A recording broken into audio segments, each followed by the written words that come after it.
Lawyers for former Gauteng Health MEC Qedani Mahlangu have begun their cross-examination of the former Deputy Director General for Mental Health Services in Gauteng, Hannah Jacobus, in the Life Esidimeni inquest.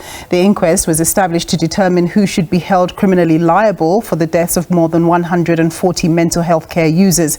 In 2016, 144 mental health care users died of hunger and dehydration after being transferred from the Life Esidimeni facilities to Unlawful NGOs. SABC News senior reporter Griselda Lewis is in studio with us and has more for us. Griselda, over to you.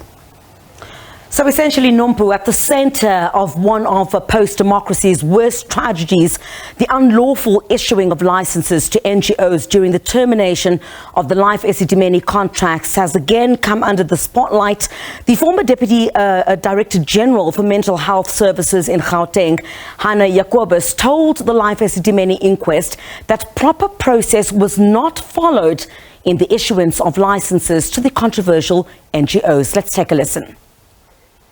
Concerning your role, the role that you played in the auditing and the issuance of licenses, do you believe that you carried out your duties diligently? No, Council, I didn't carry out my duties diligently. How so?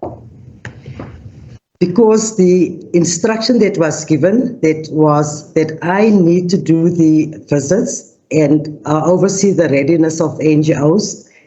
And I've communicated this to Dr. Manamela whilst we were in a meeting, and then she says it was unusual circumstances, and because of time we need to escalate the process.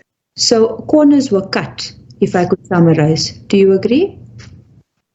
Corners were not cut, it wasn't followed. Nothing, the corners were not followed. But despite that, Jacobus says she cannot take responsibility for the deaths of those mental health care users. Let's take a listen.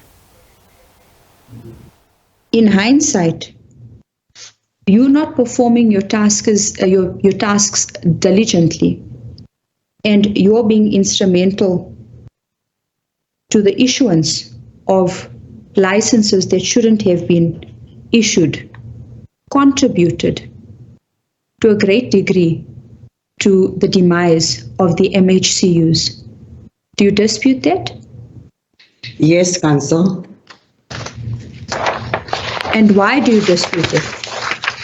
I disputed on the fact that me issuing the license, as I've said, it was done unstructurally, yes, but because of the instruction, and I did not issue the license to the districts as normally the normal procedure. And with the implementation, what we've given through to Dr. Manamela, according to my knowledge, what we after a visit gave through to Dr. Manamela wasn't implemented. The number of beds that was identified for NGOs, and that created more problems. So the blame being put there on the former Mental Health Director, Dr. Manamela. So former Health MEC Qedani Mahlangu's lawyers also say that Mahlangu will testify that she only became aware of the shortcomings of the project, the termination of that, when the mental health care users started passing away. You would agree that you never escalated these issues to the MEC, the former MEC, Ms. Mahlangu. Do you agree?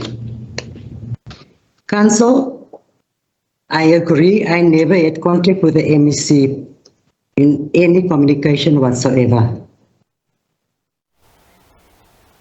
Well, other counsel will continue cross-examining Hannah Jacobus, and that, of course, will get underway at 2 o'clock this afternoon.